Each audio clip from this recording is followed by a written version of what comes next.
2030 Commonwealth ഗെയിംസിന് ആതിഥേയത്വം വഹിക്കാൻ താൽപര്യപത്രം സമർപ്പിക്കുന്നതിന് ഇന്ത്യൻ ഒളിമ്പിക് അസോസിയേഷന്റെ അനുമതി.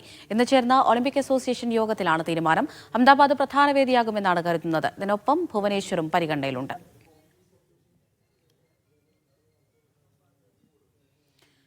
സജു തോമസ് ഡൽഹിയിൽ നിന്ന് ചേരുന്നുണ്ട്. സജു, ഇപ്പോൾ താൽപര്യപത്രം സമർപ്പിക്കുന്നതിന് ഇന്ത്യൻ ഒളിമ്പിക് അസോസിയേഷൻ അനുമതി നൽകിയിരിക്കുകയാണ്. എന്തൊക്കെ വിവരങ്ങളാണ് പങ്കുവയ്ക്കാനുള്ളത്?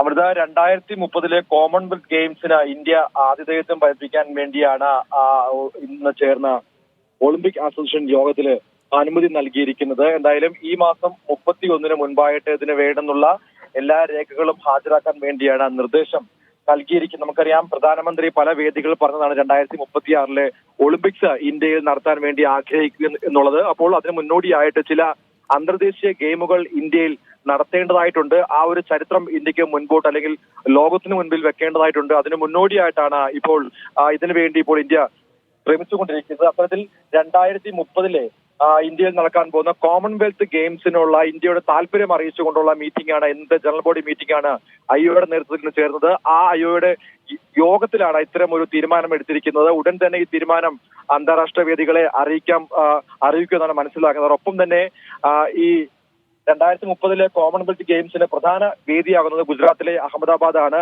ഈ വേദി പ്രഖ്യാപിക്കുന്നത് നവംബറിൽ ചേരുന്ന കായിക മന്ത്രാലയത്തിന്റെ ഔദ്യോഗിക മീറ്റിംഗിലാണ്. അതും ഉടൻ ഉണ്ടാകും. ആ ഒരു തീരുമാനത്തിന്മേലുള്ള നടപടി ഉടൻ ഉണ്ടാകുമെന്നാണ് പ്രതീക്ഷിക്കുന്നത്. അമൃത.